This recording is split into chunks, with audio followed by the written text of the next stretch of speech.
regreso cuando son, a ver, las 11:05. Y usted sabe que los días lunes son demasiado entretenidos. A mí me encanta porque siempre son redonditos, redonditos. Y sobre todo cuando hablamos con nuestro querido psicólogo Claudio Cornejo, que nos trae temas demasiado interesantes para compartir con todos ustedes en las jornadas de día lunes. En esta oportunidad estaremos hablando de un tema que es súper interesante. Bienvenido, Claudio. ¿Cómo estás, señorita? Gracias por lo de redondito. Pero es que mira, este redondito es como para tener éxito, no le toca la guatita a Claudio. No, mentira, está estupendo Claudio como siempre.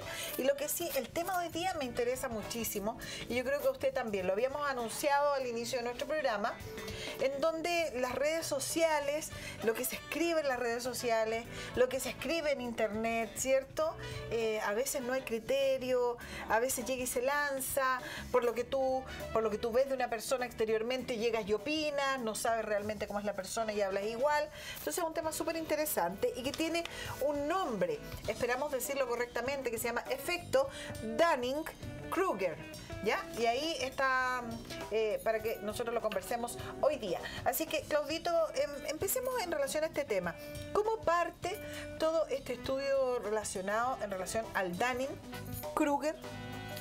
Bueno, por lo que sé, ellos son psicólogos, ¿ya?, que a partir del caso de una persona que asaltó un banco, varios bancos, y no se puso ninguna máscara, nada, porque sus amigos le dijeron que si se ponía zumo o jugo de limón en la cara, las cámaras no lo iban a reconocer.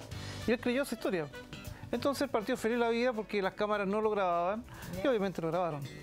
Entonces a partir de eso estos dos psicólogos dijeron: ¿qué habrá pasado que llega a esa convicción, a creer? Es decir, no es llegar y asaltar un banco nomás así. Claro, me he hecho jugo de limón. Me he hecho jugo de limón y estamos salvados. Entonces, podríamos decir, ¿el tipo es muy tonto? ¿O cómo creer esa ingenuidad? Entonces se pusieron a investigar qué pasaba. Y lo miraron desde la psicología social. Y en este caso se puede llevar al plano de que la gente, entre menos sabe, más cree saber. Entonces, mira, fíjate lo siguiente, aquí traje varias cosas importantes para este tema y yo te pregunto, ¿qué es esto? Eso es un plumón. Un plumón, ¿sí?, ¿no es cierto? Ahora, todos sabemos que es un plumón, muy simple, fácil. Sin embargo, cuando yo creo que todas las cosas están hechas de plumones, entonces pienso que todo es de esa forma. Fíjense lo siguiente. Cuando los niños pequeños se saben la palabra mamá o casa o auto, ¿qué andan haciendo en la calle? Ven un letrero y dicen: Calla, calla. Calla, auto. Auto. Donde ven la palabra, no ven ninguna otra palabra, solo ven esa. Sí. Hay 100.000 palabras. Bello. Exactamente. Ya que vean la palabra o vean el objeto. Claro. Empiezan a reconocer. Para ellos no existe nada más, hay 100.000 otros objetos, pero son capaces de, entre los 100.000 objetos, poner el nombre de eso. Y si hay otro animal que tiene 4 patas, también va a ser perro. Claro. ¿Sí? Hay una generalización. Sí. Cualquier cosa que tenga 4 patas, para eso son perros. Eso empieza a pasar con las personas, o con nosotros en general, cuando creemos que todas las cosas son un plumón o plumón. Sí, este es un plumón. Pero ¿es un plumón? No. Casi. También escribe. Pero tiene una particularidad, que este no tapa las letras, sino que las destaca. Entonces le llamamos destacador. Cuando tengo poca información, aprendo a funcionar en la vida con esa poca información. Entonces, como todo es plumón, o todos son perros, mira, es un perro de 2 metros, mira, ese perro tiene joroba, mira, ese perro corre en el hipódromo, todo lo soluciono desde mi mirada, que es muy simple, muy simplista, es un concepto, 2 conceptos. Pero si le agregamos ahora que tenemos 2 cosas, y aparece un tercero, ¿es plumón? ¿Es corrector? ¿O qué es esto? Entonces ya tengo dudas. Quedo dudando porque tengo otra información más. Ah, es un lápiz.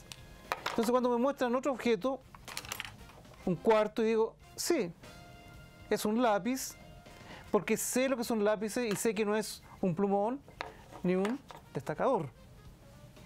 Entonces nuestro cerebro, en la medida que va teniendo más información, vamos siendo más inseguros, porque tenemos el espacio para la duda, para decir será o no será. Por lo tanto, si agregamos esto, ya sé que es un llavero. Pero siempre hago este ejemplo y veamos cómo le va en la casa. ¿Qué es esto? Entonces, usted puede decir en la casa, parece que es un monedero, ¿sí? Ahora, le voy a dar otra pista. Vamos a girarlo y lo voy a mostrar ahí. ¿Qué es esto? Sí, parece ser un monedero. ¿Por qué? Porque en mi esquema cognitivo, en mi mente, en mi idea, yo tengo la idea de monederos, objetos parecidos a eso que guardan monedas. Por lo tanto, cuando vea objetos similares a eso que hago, son monederos. Pero fíjense el monedero, lo que voy a hacer con él. Lo estamos viendo, lo giro, lo abro y es un llavero. Ah, pero mientras no sabía eso, yo ando hablando en todo el mundo de que los monederos tienen esta forma, que son así, y tú me vas a decir, no, pero si no son monederos, son llaveros. No, estás loca, ¿cómo se te ocurre? Si son monederos, todos son monederos. ¿Por qué? Porque mi cerebro está funcionando con la idea, con una sola idea para muchas cosas. Todo lo defino desde mis propias ideas, que son pocas. Por eso pareciera que las personas, entre menos saben, más seguras creen de saberlo. Porque todo lo ven desde ese ángulo. Pero cuando ya empezamos a agregar más información, ya esto ya puede ser monedero o llavero, entonces tengo que tener más elementos y preguntar, oye, a ver, muéstramelo, ábrelo un poquito para saber si es llavero o monedero. Tengo dos posibilidades. Pero cuando empezamos a agregar más elementos, y aparece esto, ya, una calculadora. Uno dice, sí, una calculadora, pero quien no sabe de matemática y un montón de cálculos de ingeniería va a decir, sí, una calculadora, ¿y qué hago con ella? Bueno, las calculadoras sirven para puro sumar, restar, multiplicar y dividir. Y si alguien dice, oye, pero tiene funciones de trigonometría, ¿qué sé yo? No, pero eso no sirve para nada. Son tonteras eso, si lo que nos interesa es sumar, restar, multiplicar y dividir. Pero llega un ingeniero y dice, oye, esta calculadora es una calculadora científica. Qué bueno que tiene, mira, todas estas posibilidades. El que sabe solo las 4 operaciones va a decir, pero ¿de qué te sirve todo eso? Si en la vida funciona. Por tanto, el que sabe poco, a los demás lo empieza a tratar como que no saben, o que hablan tonteras. Siempre empiezan a justificar lo que ellos saben, lo poco que saben, de acuerdo a sus necesidades. Pero no es que haya una mala intención, sino que ellos procesan la información así. O nosotros, digo ellos o nosotros, cualquiera. Ahora, si mostramos esto, es un ventilador y una ampolleta casi quebrada. ¿Ventilador de qué? Es decir, empezamos a crear mayores conexiones en nuestro cerebro y en la medida que sabemos más empieza a pasar un fenómeno al revés. Empezamos a pensar que sabemos menos. Tú eres experta en, no sé, en matemática, pero te metes a ver un estudio de un matemático que ganó el premio Nobel de no sé qué cosa y tú dices, chita, no sé nada de matemática. Sin embargo, eres experta en tu nivel porque yo no sé nada en relación a lo que tú sabes. Pero cuando tú tienes más elementos, empiezas a dudar de lo que sabes. Porque para decidir, tengo que decidir ahora no con una cosa que era eso, sino que tengo que decir, ¿será eso o eso otro? Y en ese eso o eso otro tengo que usar la inteligencia, tengo que descubrir cómo me sirve más o menos, y ahí es donde tengo que resolver el problema. Para una persona que tiene muy poco conocimiento de las cosas, es muy fácil. Todo es plumón o es destacador. Dos alternativas y me voy por la vida creyendo que las cosas son dos. Por tanto, si no es esto, es esto otro. Así de simple. Pero cuando ya tengo todos estos elementos en mi mente, ¿qué es lo que me sirve? Debo reflexionar. Y podemos pensar un poco en los filósofos griegos que surgen precisamente de 2600 años atrás, surgen en contraposición a las religiones que habían en esa época. Como no había ciencia, oye, tenemos luz. ¿Y por qué tenemos luz? Porque el Dios luz da luz. Oye, tenemos cámara de televisión. ¿Y por qué? Porque el Dios cámara de televisión hace cámara de televisión. Así de simple. Una respuesta basada en dioses. Los dioses hacen las cosas. Pero cuando aparecen los filósofos empiezan a cuestionar, a dudar. La ciencia tiene esa característica de dudar. No creer todo lo que pensamos, sino que, mira, parece eso parece agua, pero ¿será agua? Cuando empezamos a dudar, nuestro cerebro empieza a abrirse y ver que tú a lo mejor tienes razón. Y cuando creo que a lo mejor puedes tener razón, aunque no lo crea, aunque piense que estás diciendo puras leceras, puras tonteras, pero me doy el trabajo de descubrir que estás diciendo tonteras Eso es mi sesgo cognitivo, es lo que yo creo, porque mi cerebro funciona así. Pero pese a que dice tonteras, voy a tratar de entender lo que dice. Cuando me doy ese trabajo de entender lo que dices, estoy agregando un nuevo elemento a mi forma de pensar. Ahora, Claudio, entonces, ¿qué sería exactamente el Dunning-Kruger?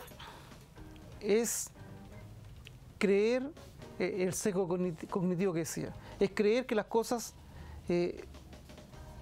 son como yo pienso que son. Creer que con poca información puedo entender todo el mundo. Y no. La invitación que nos hacen estos psicólogos es a ampliar nuestra mirada, a no descalificar al otro creyendo que yo tengo la razón, sino que pensando que el otro también tiene la razón y que mi cerebro juega esa simplificación. Es decir, voy a poner en duda, voy a tratar de que el otro me haga algún aporte. Ahí empiezo a tener más elementos y puedo manejar mejor la realidad con más características, con más información, con más posibilidades de llegar a una reflexión concreta. Ahora, ¿esto cómo va afectando las relaciones interpersonales? Obviamente la afecta. ¿De qué manera? Porque si yo creo que el mundo son dos cosas, aunque me digas 100.000 razones, no te creo. Estás hablando de tonteras. No sé dónde sacaste eso, son estupideces, si eso no le sirve a nadie. Porque sigo creyendo que mi mundo es de dos razones. Y entonces asume una actitud de superioridad, porque eso es banal, eso no sirve a nadie, etcétera, etcétera. Y obviamente a ti no te va a gustar. Y a mí tampoco me va a gustar que tú me digas eso. Porque si para qué más. Hay gente que dice, mire, si yo con lo que sé no necesito más para vivir. Entonces simplifican el mundo a los pocos conocimientos que tienen acerca de las cosas. Ahora, ¿cómo lo podríamos hacer nosotros para poder sostener una conversación, para irnos a lo concreto, a lo que la señora realmente quiere escuchar en la casa? Mira, ¿cómo lo podemos hacer para poder llevar una buena convivencia con una persona que no va a querer entender, basándome un poco en el ejemplo que tú dices, que eso es un plumón, que el otro es un destacador y que los otros son unos lápices? Entonces, ¿cómo se hace para poder desarrollar esa buena convivencia frente a esas personas que tienen otra visión de mundo? Una cosa importante es pensar que a lo mejor tú tienes una brillante idea. Puedes tener dos cosas que estás diciendo. Yo siento que lo tuyo es muy básico, pero si yo valoro lo que tú dices y yo digo, sí, tienes razón, es un plumón, qué bueno que es un plumón. Pero imagínate por un segundo que a lo mejor hubiera una tercera alternativa que fuera un trozo metálico, que a lo mejor también sirve para escribir. Imagínate eso. No estoy atacando al otro, sino que lo estoy invitando a imaginar, invitando a que abra un espacio a su cerebro, de su mente, para ver que a lo mejor también existe alguna otra posibilidad. Bueno, pero es una invitación, no significa que el otro acepte. Tú mencionaste también en lo que estabas explicándole a las personas, es que de repente existe gente que te dice, bueno, yo sé sumar, multiplicar, dividir y con eso estoy, y en el fondo, entre comillas, te da el discurso de no me interesa saber nada más. ¿Cómo se puede mantener una relación o una conversación con una persona que se niega a entender que existen otras cosas más? Bueno, en ese caso quizás no vale la pena intentar convencer a nadie de nada, porque para ella, esa persona, son 4 funciones y listo. Si quieren generar un diálogo constructivo, la persona va a tener algún atisbo de querer compartir un poco, o tú quieres compartir un poco tu experiencia. Es compartir un poco la experiencia, porque es decir, mira, pero a lo mejor podría existir eso. Pero si no está esa actitud del otro o de uno, ahí no hay posibilidad de comunicación. Se cierra el espacio comunicativo, porque para que haya comunicación, los dos tenemos que dar un algo, aceptar del otro alguna información que me nutra. Y en ese caso, no habría mucho que hacer, sino aceptarlo, respetarlo, quererlo, pero no hay mucho más que decir.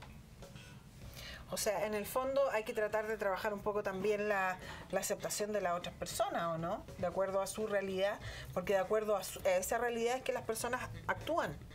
Porque claramente una persona que tiene menos conocimiento de su entorno, puede que sea algo muy cotidiano, pero tiene menos conocimiento de su entorno, ¿cierto? No va a poder entender que existe un más allá de su metro cuadrado, ¿cierto? Y por lo tanto ahí la relación comunicacional se podría ver afectada de una u otra forma.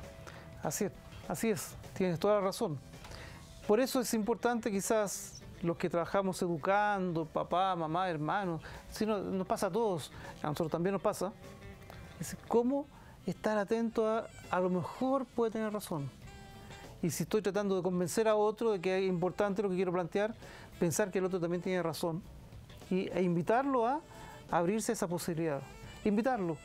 Él verá si lo toma o lo deja, pero como tú señalas, es un espacio de mucha sensibilidad, donde hay que tener mucho cuidado para no ofender al otro, para no pasarlo a llevar, porque el otro considera que el mundo tiene 4 cosas.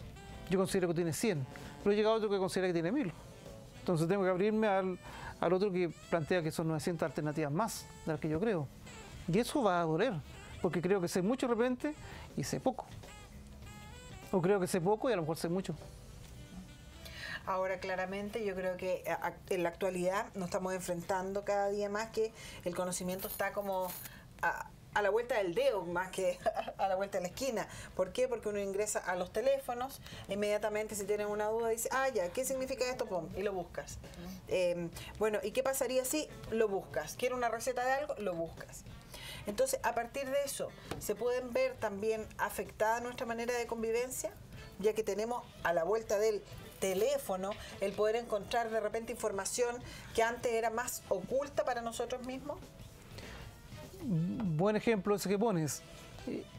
Una cosa es tener contenidos, esto es información, palabras escritas. Otra cosa es si lo sé usar. Entonces, frente a cualquier dificultad, duda, me meto a Google y te puedo cuestionar. Pero ¿resultará lo que dice eso? Por eso es un ejemplo de la receta. La receta de hacer pan amasado, pan de Pascua, está ahí clarita. Pero no porque esté ahí sirve o va a resultar. Lo otro es tomar la receta y hacerlo. Y después tú puedes decir, tengo experiencia porque me queda un pan de Pascua muy rico, o que la escoba, la receta era mala o lo hice mal. La experiencia te va a dar la posibilidad de aterrizar los conocimientos que uno va teniendo. Porque el conocimiento cambia cada rato. A cada rato. Es decir, lo que sabíamos hace 10 años, 5 años, 1 año, ya no sirve. Ya hay otra cosa. Entonces está más bien la capacidad de investigar, de sentir de que hay muy pocas cosas que sé y que debo aprender mucho más. Y en ese investigar, ir viendo si resulta o no resulta. No sirve de nada ser un enciclopedista como en siglos anteriores, donde las personas sabían 100.000 cosas, pero no estaban seguros si era cierto o no. Bueno, ahora a partir de eso también recordemos que en estos tiempos, que es un llamado que se hace también que los niños ojalá se introduzcan más a esto que nosotros tenemos como parte de nuestra decoración, ¿cierto? A los libros, que investiguen a través de lo que pueden encontrar en una biblioteca. Sin embargo, seamos realistas, o sea, actualmente nosotros estamos más inmersos en el mundo tecnológico a lo de los libros, y es por eso que también ahora están los ebooks para poder alcanzar información. Entonces, a partir de eso, la importancia para poder tener una buena relación, una buena convivencia con nuestro entorno, es abrir nuestra mente y poder descubrir que hay más cosas allá de mi metro cuadrado y más conocimiento del que yo puedo tener, ¿cierto? Así es, así es. Y que los demás también tienen muchas razones que yo desconozco. Perfecto. Entonces, a partir de eso, chiquillas y chiquillos que están ustedes en sus casas, hacemos un llamado también a la tolerancia, porque de repente uno dice, yo me las sé todas. Y no necesariamente, porque a lo mejor yo pude haber estudiado mucho, a lo mejor no fui la mejor de mi promoción y sí sé mucho. Entonces, a partir de eso tenemos que ser tolerantes y tener claro que lo importante también es ir absorbiendo del conocimiento de otros y descubrir que más allá de mi metro cuadrado encontramos un sinfín de cosas más que pueden resultar para que mi vida sea mucho mejor de la que tengo hasta ahora. Así que vamos entonces a agradecer a nuestro querido Claudito que nos habló de este tema del Dunning-Kruger y esperamos tener otros temas de gran interés para la próxima semana. Seguir hablando un montón de cosas entretenidas para todos. Que estén muy bien en casa y los que están almorzando, que buen provecho, ya deben haber terminado. Y hay otros que están preparando el almuerzo. Exactamente. Bueno, entonces nos vamos directamente ahora con Winso. Las buenas noticias continúan en Winso. ¿Sabías que nació una increíble cría de rinoceronte? Es el único zoológico en Sudamérica que ha tenido un rinoceronte bebé y tenemos la suerte de tenerlo en Chile. Celebra junto a Winso este acontecimiento y ven a conocer a Pantaleón, el nuevo rinoceronte bebé que nació en Winso. Compra tus entradas y revisa información de horarios y valores en www.winso.cl. Winso, tienes que vivirlo.